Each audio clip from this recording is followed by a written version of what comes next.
A major love time on the Vita. But I think this is. I mean, there's threads on the forum at the moment about the Vita. There's about 28-page thread about what people are playing and stuff like this. And the Vita has got such an awesome catalogue of games at the moment, and it's such a joyous thing to play. It's a really lovely piece of kit. Well, I do enjoy giving people a subtle nudge in the direction of owning a piece of... If only selling Vitas was like, opening and closing doors and you were getting 60% every time. Oh, absolutely. I feel exactly. Because God knows how many people have bought Vitas on the forum since you've been pimping them. But, so I digress massively, but I just want to say I just love my Vita. I think it's almost perfect. I spent loads of time on Hotline Miami, really liking that. I've only just got to Act 3 on Hotline Miami. Act 3 is in level 3? No, Act 3. Oh yeah, it's in Acts, isn't it, as well? Because there's a boss battle at the end of Act 2, I think, where it's basically you... Oh, and the dude with the helmet in that computer room. And he kind of throws things, and you have to kind of hit him when he's thrown it and gets stuck in the wall. How many attempts did it take? Fucking shed loads. Yeah. It really did. It took me a while to understand what the hell I had to do. Yeah, exactly. Because I was a bit thick, but he's very quick, and he just basically one hit kills you, which all of them do. To be fair, that game is. I didn't think I'd like that game. I really didn't think I'd like Hotline Miami at all. I think I only bought it because everyone else was going on about it. And it's just fantastic. It's so fast, so fluid. The music is sublime. It's brilliant. The colours, I don't know why, because it's the kind of thing I would normally absolutely hate. It's all 80s neon in bitmap kind of style, and I hate that normally. It just fits this game brilliantly. It does. So yeah. Anyway, completely digressing. You're digressing and digressing. I know. I'm turning it to Proton. I'm turning it to like Captain Tangent. So anyway, on a whim, I picked up Stealth Inc., which used to be called Stealth Bastard, but is now Stealth Inc. Well, that's not very family friendly, is it? It's just not. But I do like Stealth Bastard. It's good. Do you know anything about this game, Clarky, at all? I have heard of it and will probably inevitably pick it up because it is on the Vita. It's I've held out for it to be on the Vita because it's the kind of platform I think it's I find myself doing that with a lot of indie games that appear on the PC. I think that looks really good. We will talk about one later. When we talk about the releases, there's one that's coming out this Wednesday, which I'm quite looking forward to. Oh yes. But anyway, so this is Stealth Inc. Stealth Bastard is it's brilliant. It's basically a 2D puzzle platformer. The subtitle is A Clone in the Dark, and that's basically what it is. You kind of, it's the art style is very humorous. It's kind of like I don't know what you call them, little parodies of kind of Sam Fisher-esque things, little pot-bellied sprites with those neon goggles.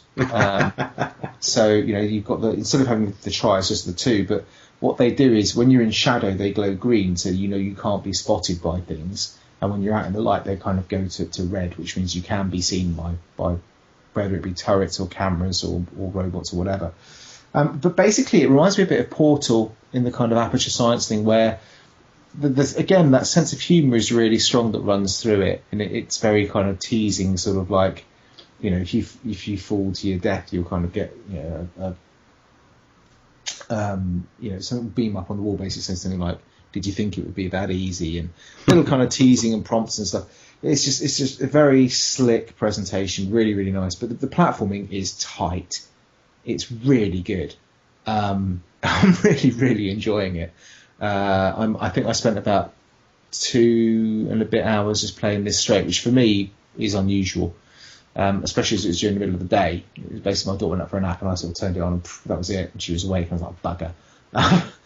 But it's just really good. It does a really good thing with platforms where it doesn't break any of its own rules. It's all very consistent about jump distances and timings and stuff like this and all that kind of thing.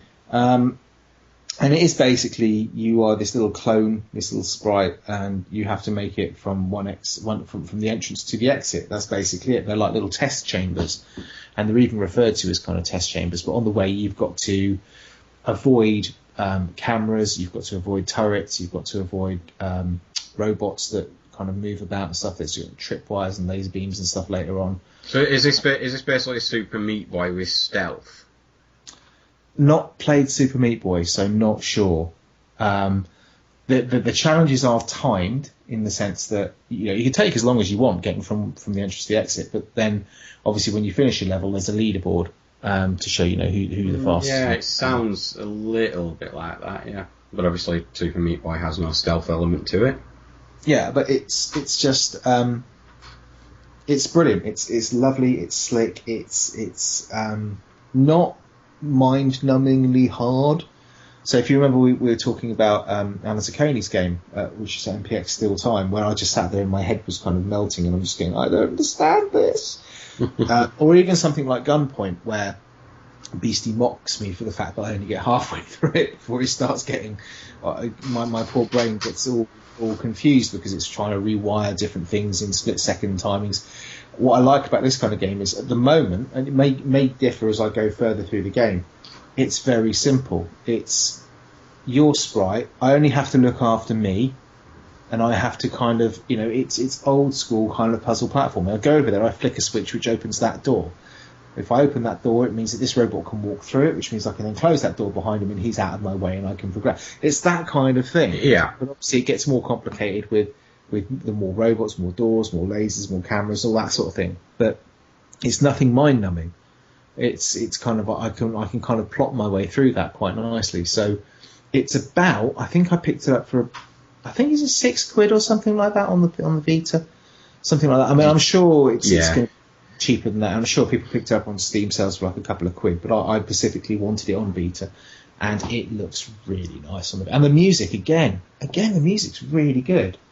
I think we should just, admit to the fact that everything's better on the Vita. Do you know what? I'm beginning to think you possibly might be right. Possibly except for The Last of Us, which, if the Mighty Quest Epic Loot was on the Vita, I'm sure I'd play it a lot more. I think it's just, I really, really love him on Vita at the moment. So, that's basically it. That's 35 minutes of Vimesy's of what he's been playing. Well, so I'm going to hand over to you now for another 35 minutes of what Clarky's been playing. Well, this is going to be more like 35 seconds, but I think I'm going to go pick up Stealth Inc. It does sound very interesting. Right, what have I been playing? Well, as I spoke about earlier with Vimesy, The Last of Us. I am hugely enjoying this game.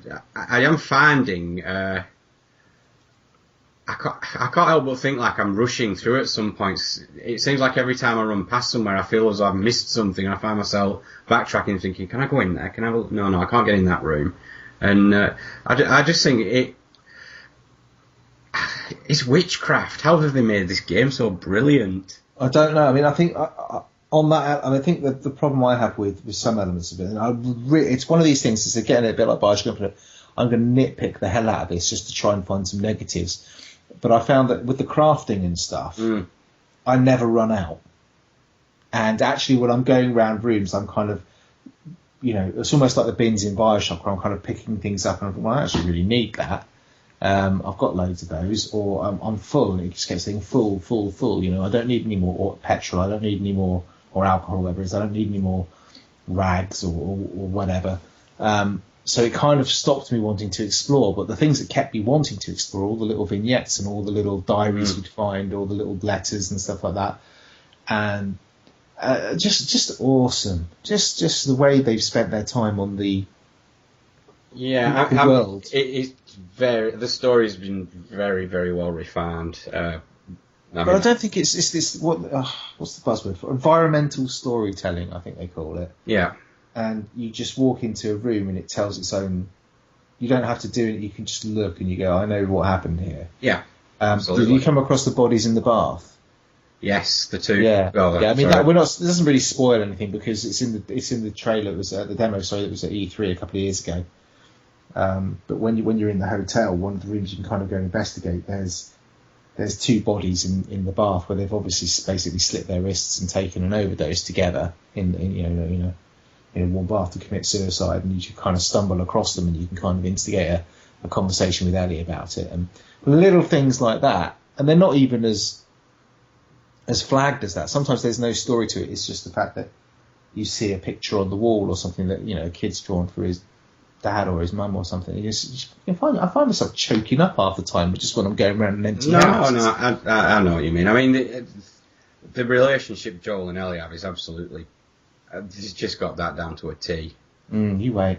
Yeah. That's all I'm saying. You wait. Oh, well, moving on from this. Because, like you say, we can't talk about it. You can't, and this is the thing, I want you to bloody finish it so I can sit there and go, Clarky, what did you think about that bit? Yeah, I think we're just going to have to put a time on everything from now on. We'll say, look, we pick this game up, we're going to spoil it in 3 weeks' time, so go on. We'll do what we always do, which is, we did it for, I think, Tomb Raider. The spoiler cast would always come after the end credits, to give people a chance to bail out if they don't want to hear us.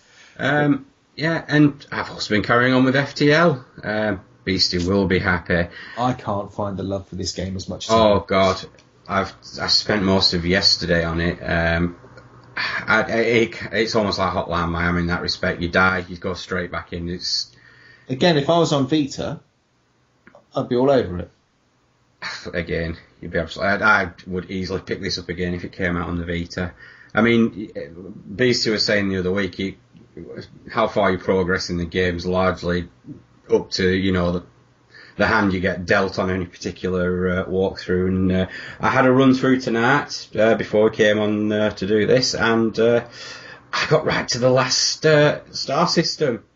Because I can only put this down to the fact that one of your starting weapons in the in Serenity is there we go, is that 3-shot laser, and by some huge fluke I managed to jump into an area which had a second one of these, which when armed and firing in tandem was kind of ripping through everything for probably about 3/4 of the map. So I got right to the last one. The game changes its tact a little bit in that you're actually having to defend a system rather than escape from it, and dived straight in and got blown up, and now I'm right back at the start again. Good work, fella. Yeah, but I've got a smile on my face now. See, I struggle with this game because I think I like it. I like the idea of it. I like the presentation of it. I like the actual gameplay of it. But I think I got fucked off with the fact that you play it for an hour, you die, you go right back, and you've got to do it all again. It's like, yeah, I understand why, and I'm not saying there's anything wrong with that. I just think that's an hour of my time wasted. I believe there are cheats available. I'm sure there are, but I don't want to do it that bad. No, I appreciate and it's that. like, I think maybe I have to go back to it something like that. But if I play through it, I want to progress. And if I get right to the end, but again, I don't think this game is about beating the game ever. It's just about playing through it. It is. It's all the techno babble from sci-fi shows put into one little package, I think, and thoroughly enjoying looking at my screen monitor, shouting shields, engines down. I feel like Kirk himself. Oh, good lord! Minus the. I've always seen you as a Bones more than the Kirk. Well, Yeah. Moving on. Battlefield 3. Yay, baby! I love this game. I love it too. Why did I stop playing this? I know. I was kind of. I wanted to mention this for the. I know there was a discussion on the forum with regards to trolls and general bad behaviour from players on Call of Duty. This is actually one of the reasons I don't really go back to COD, because I did have an unfortunate run-in with some trolls online. This is going to be another one of these How I Met My Wife conversations. No, not quite. It involved. This could sound sordid. It involved a couple of Swedish-sounding gentlemen and 2 people from Scotland. The Scottish people were basically giving myself and these other players grief, and I got most upset with this. This was quite some time ago, and I've just never been able to reignite that flame with COD anymore, and I can't see myself buying any of the future entries. See, I've never really had a problem. COD was my kind of go-to shooter for a long time, and I very rarely found any I mean, basically, I think the good thing about it was because I was playing on the 360, I was pretty much always playing in party chat. So you were always surrounded by your mates. There was no grief talk because I didn't go into random servers at all. I went to random servers, but